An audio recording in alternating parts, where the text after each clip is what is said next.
Last time we stopped reading at the 4 postures. Now let's continue with clear comprehension.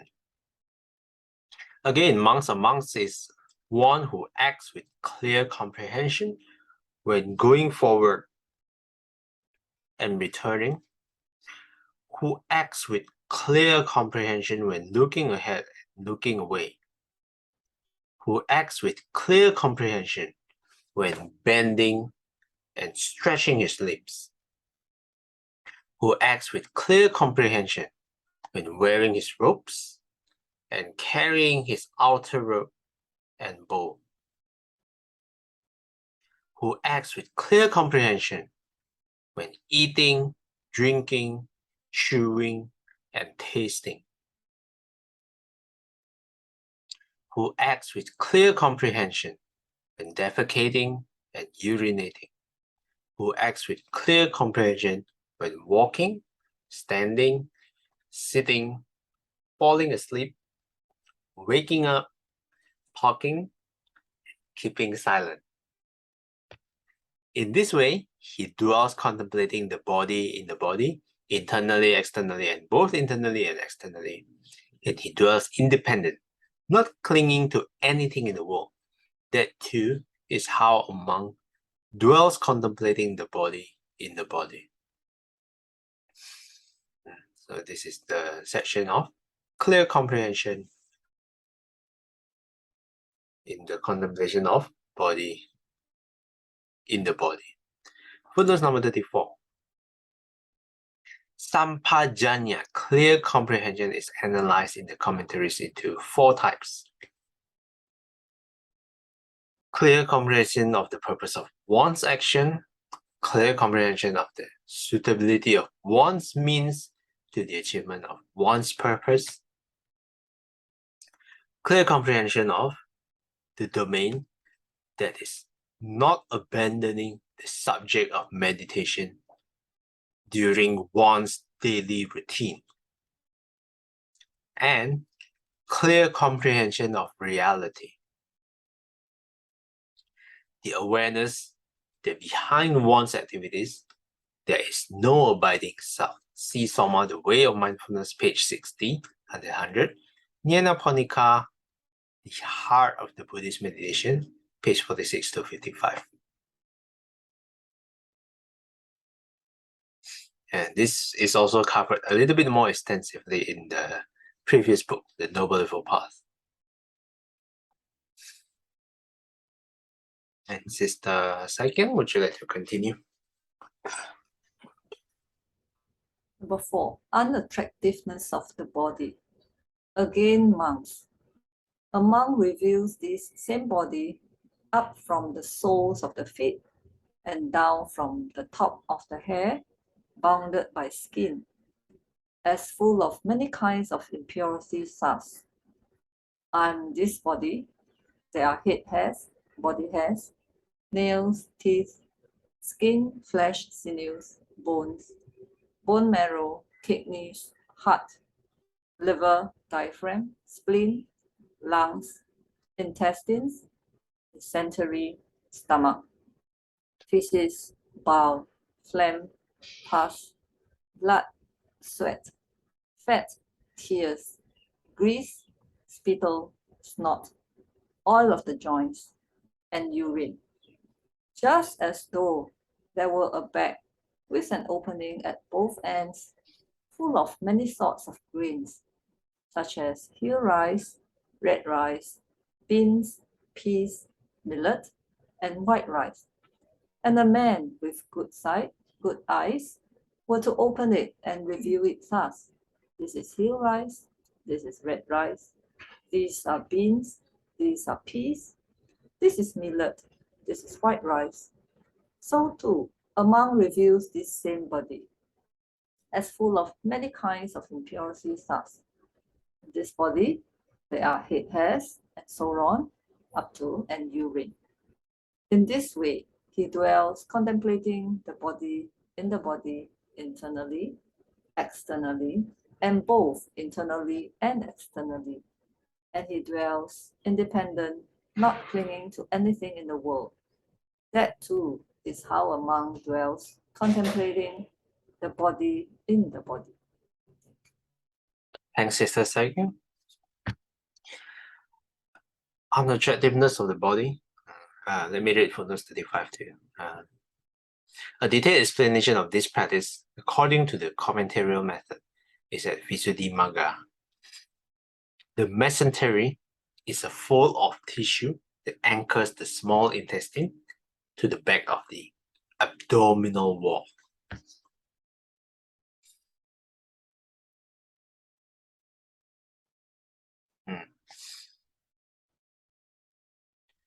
So here it breaks down into all these many components. Yeah.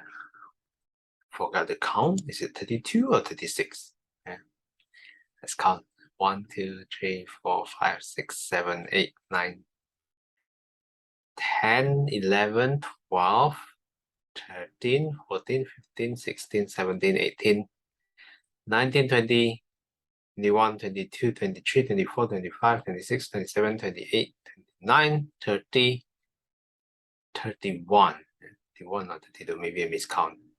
It's 31 here. Some includes the brain as number 32. Yeah, 32 body parts usually. Okay, so here brain is not included. Okay. This is particularly useful meditation subject for those who are infatuated with the or who thinks the body is something beautiful, and then they try to maintain it very hard. All sorts of things. Yeah, it can be, let's say, go to the gym. It can be buying my friend. This is my Buddhist friend actually. She bought the so-called miracle water from SK2. I'm not sure what's so miraculous about the water, but it's so expensive, like at least $100+ from what I heard. Yeah, miracle water, and go facial, and then buy all sorts of cream, moisturizer, all just to maintain the beauty of the body. If someone is too infatuated with the body and want to try to, become detached with this kind of attachment of the body, you can try to break down the components of the body into components by components like this. So, for example, skin. And then you break down the skin, you take out all the skin, and then imagine a lump of skin, your skin, put in one pile. Is it still beautiful? Even after all this miracle water, if it is just the skin, would you think this skin is very, beautiful complexion, such fair and white skin? Some people say, oh, your eyes are so beautiful. Try to take out that eyeballs and then put it in the table. Is it still beautiful? So this is how you can contemplate the unattractiveness of the body. Okay, Sister Akim, would you like to continue? Point 5, elements. Again, monks. A monk reviews this same body, however it is placed, however disposed, as consisting of elements thus. In this body, there are the earth element, the water element, the fire element, and the air element. Just as though a skilled butcher or his apprentice had killed a cow and was seated at the crossroads with his cup up into pieces. So too a monk reviews this same body as consisting of elements thus. In this body, there are the earth element, the water element, the fire element, and the air element. In this way, he dwells contemplating the body in the body internally, externally, and both internally and externally. And he dwells independent, not clinging to anything in the world. That too is how a monk dwells contemplating the body in the body. Okay, thanks, Sister Hakim. Footnote number 36. These four elements are the primary attributes of matter. The earth element is solidity, how solid something is. The water element, apo dhatu. Just now the earth element is pata vidhatu. So the water element is cohesion. Here the fire element is tejo dhatu, heat, and the air element, ayo dhatu, pressure or distension. For more detailed account of the contemplation of elements, see text chapter 9 for 3c. For the commentary explanation, see Visuddhimagga. Okay, other explanation that I heard, the earth element is still whatever solid stuff in your body. You know, let's say if you refer to the body, the water element is whatever liquid is in your body. It could be your snot, it could be your urine. And then fire element still represents heat, and the air element is whatever space is inside. And it could be the air in your lungs and some space between your organs. So these are the four elements. Sister Xinghui, would you like to read?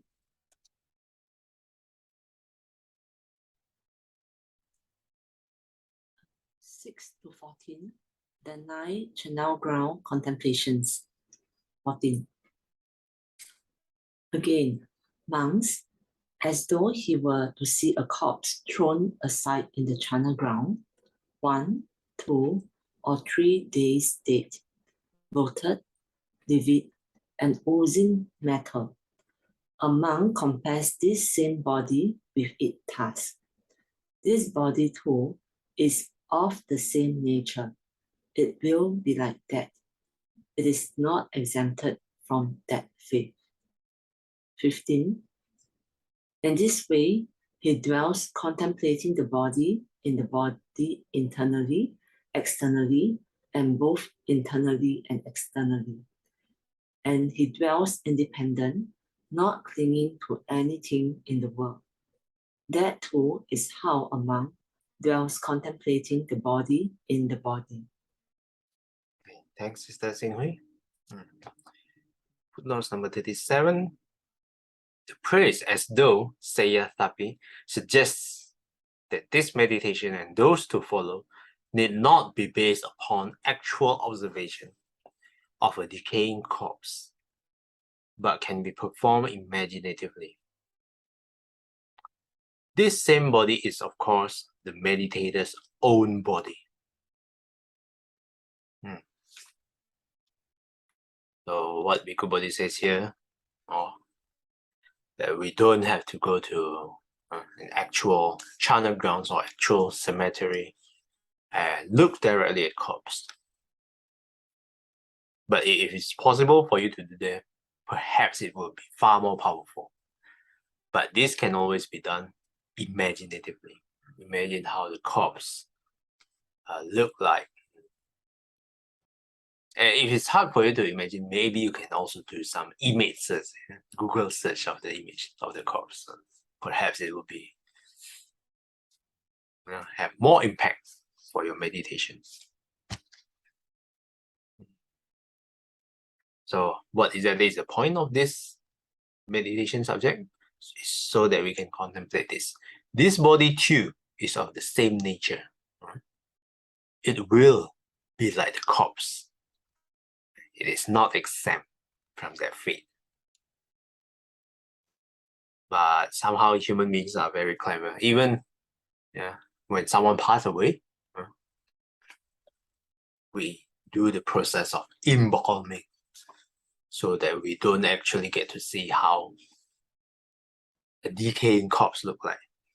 And then they try to use all sorts of methods, put on a suit, so that they look good in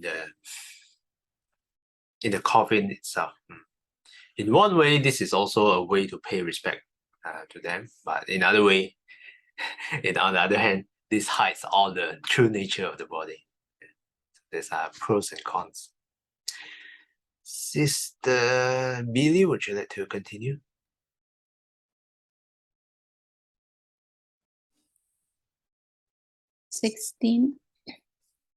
Again, as though he were to see a corpse thrown aside in a charnel ground, being devoured by crows, hawks, vultures, dogs, jackals, or various kinds of worms, a monk compares this same body with it thus.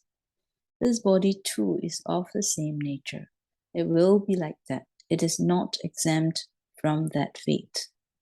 17. That too is how a monk dwells, contemplating the body in the body. Should I read on or just stop here? I think you can read on, maybe two Okay. more. Okay. 18 to 24. Again, as though he were to see a corpse thrown aside in a charnel ground, a skeleton with flesh and blood, held together with sinews, a fleshless skeleton smeared with blood, held together with sinews, a skeleton without flesh and blood, held together with sinews, disconnected bones scattered in all directions. Here a hand bone, there a foot bone, here a shin bone, there a thigh bone, here a hip bone, there a backbone, here the skull. A monk compares this same body with it thus. This body too is of the same nature. It will be like that. It is not exempt from that fate. Okay, 25. Oh, okay. That the name is 25. Yeah. Oh, okay. That too is how a monk dwells, contemplating the body in the body. Thank you. Thanks, Sister Singhui. Sister Billy. Okay. Did I read? Chapter 37. Okay, 37 I have read. Footnote number 38. Each of the 4 types of cause mentioned here and the 3 types below may be taken as a separate and self-sufficient subject of meditation, or the entire set may be used as a progressive series for impressing on the mind the idea of the body's transience and its insubstantiality. The progression continues in 26 to 30. Would Sister Shomi like to continue reading 26?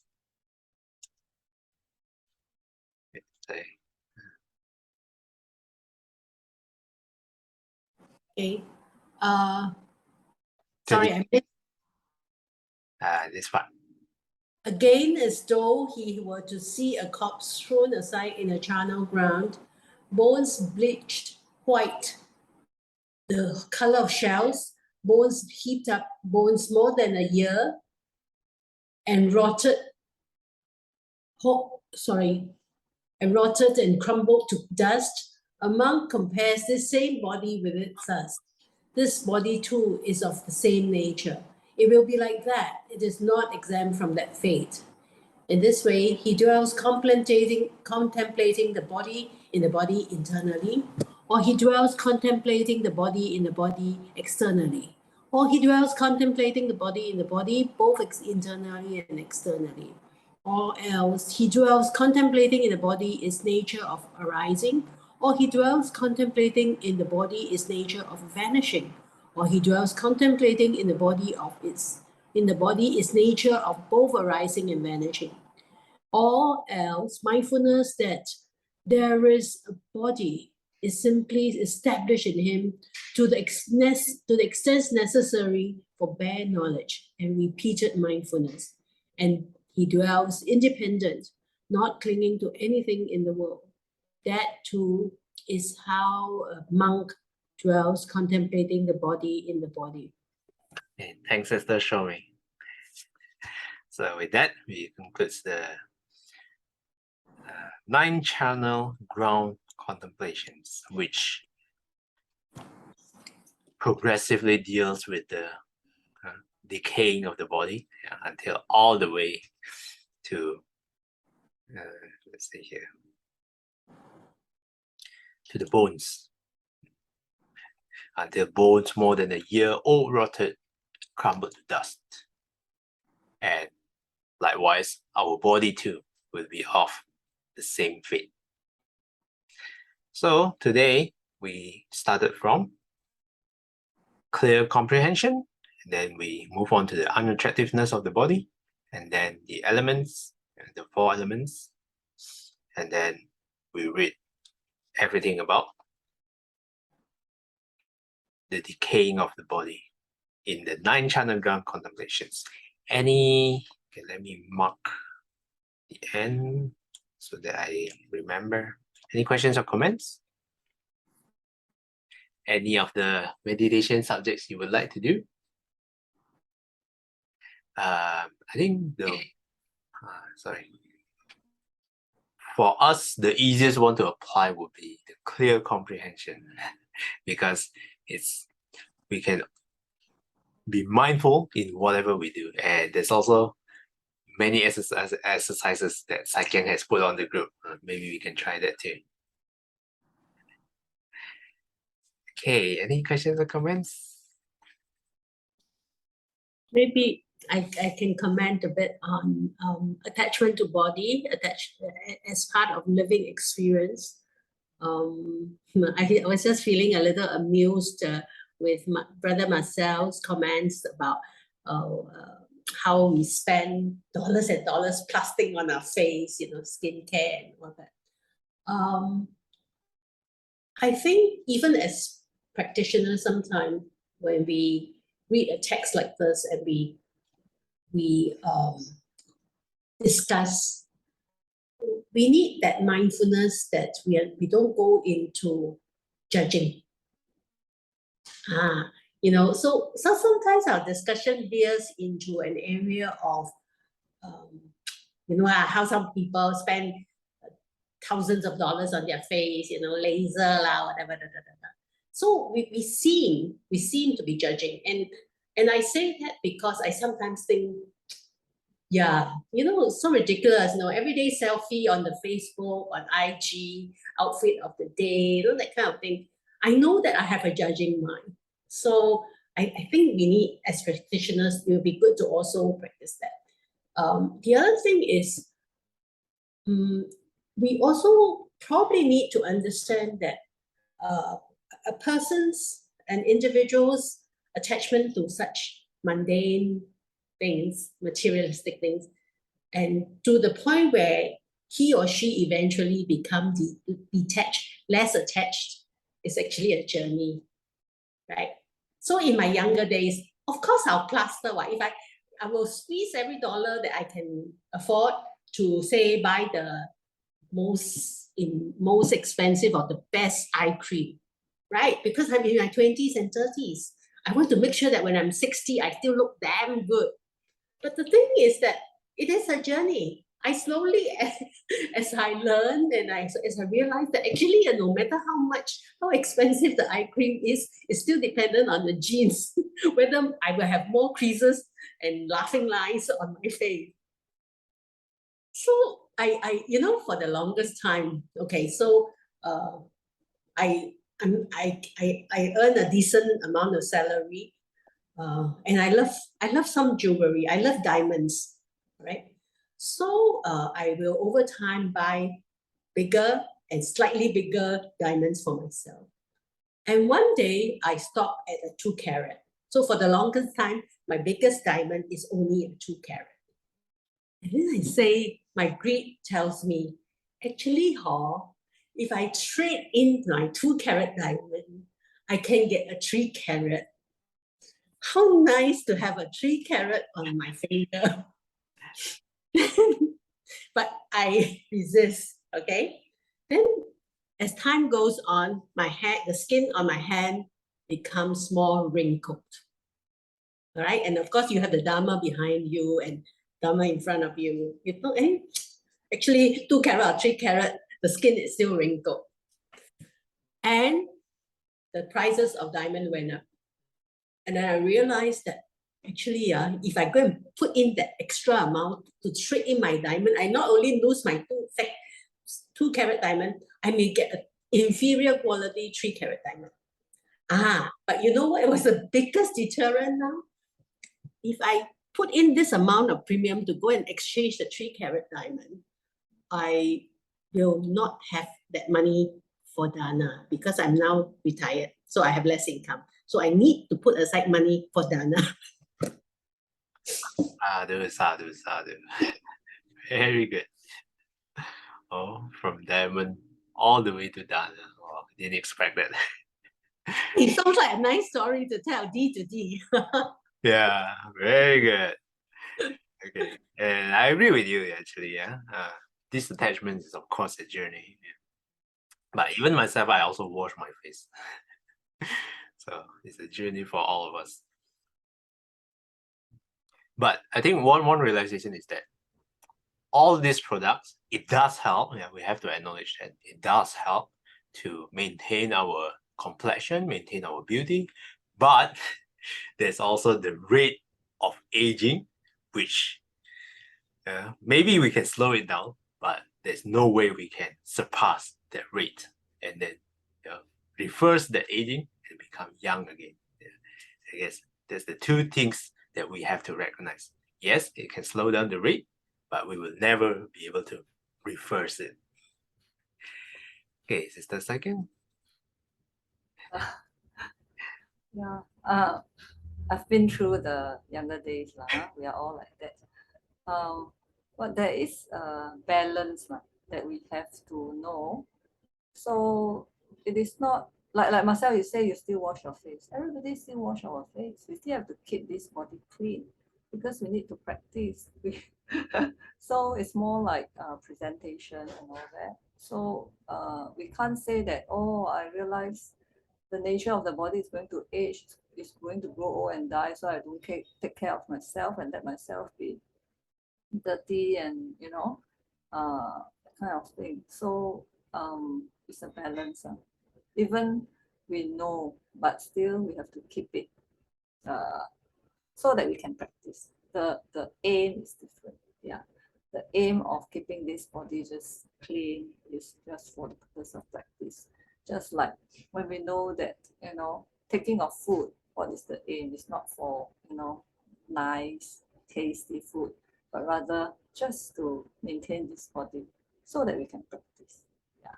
So the aim is to practice. Yeah. Just now when we talk about body and body, yeah. So if we practice the 4 Satipatthanas, it is really very helpful. If your aim is for liberation, then really it helps you to look at your body. Your body is just made up of 4 elements. Your body is just made up of the 32 body parts. Your body is, eventually going to become like the corpse. And I don't know whether it's a pity or lucky that nowadays straight away we go and cremate the body, so we don't really see the stages of the corpse decaying, the way they describe there. 1 day, 2 day, 3 day, it becomes bloated, oozing out matter. Then after that, the crows come and feed on them, the jackals in the forest and all that. Then eventually you don't even recognize the face, just disfigured already. Then the bones, initially you still can see one whole skeleton intact. Can roughly make up the shape that this is a human body or this is a dog's body. But eventually, like what they say, the backbone, this bone is scattered here and there, that kind of thing. So sometimes I look at the images, it also makes you really, for a while, you really, it's disgusting. But we forget that eventually our body is going to be like that. Yeah. So because we only see the surface, we only see the skin. We really fail to see that it's going to happen that way. So when we practice, right, Ego Analayo says, yeah. So contemplating the body like that, contemplating that death is inevitable, and we're just each breath we take is just closer to death, and so that will help us to really see what Buddha means by the impermanence of everything. Yeah. So when we practice, I think we should focus on that as our intention to get liberated, so that we don't get, work up so easily with trivial things in the world, with small matters that we face in the world. We can have a broader perspective. We can have, more patience, more loving kindness, more compassion when we face adversities in life.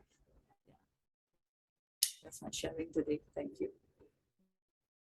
I think maybe also we don't even, maybe we even if we don't see decaying bodies, all we need to do is, and there are enough examples around when we have a sick, somebody close to us, some close friend, or maybe, somebody we know who usually used to look very, very good, muscular, handsome, whatever. And when the person is struck with a catastrophic illness and nearing death, you see the degeneration. It's really, really very unnerving. Yeah, when the person becomes skin and bones, right? And you can just imagine what it would be like in, say, a couple of weeks' time or a couple of months' time. Yeah, that's true. And one way to contemplate this is also, you can take a look at actors and actresses who, in the 20s or in the 19s, who we admire a lot. You see how they look like right now. Are they still beautiful? It is one way I do contemplate. Yeah, that's true. Like who are the stars? Like Sharon Stone, Brad Pitt, and even Brad Pitt is getting old now. Tom Cruise is an exception. Don't see. My mom Nothing is permanent. Richard Gere, yeah, Richard Gere is the one. Nothing is permanent. Oh yes, correct. That's true. Yeah, Tom Cruise is an exception. You have to wait for maybe 20 more years to see his aging. Okay. Thanks everyone for the discussion today. Okay, would Sister Xinghui like to do the dedication? 愿消三障诸烦恼，愿得智慧真明了。我愿罪障悉消除，世世常行菩萨道。 Thanks, Sister Xinghui. Till we meet again, may we be guided by the Buddha, Dhamma, and the Sangha. Sadhu, sadhu, sadhu. Have a contemplating Saturday ahead. Thanks everyone, and see you guys next time.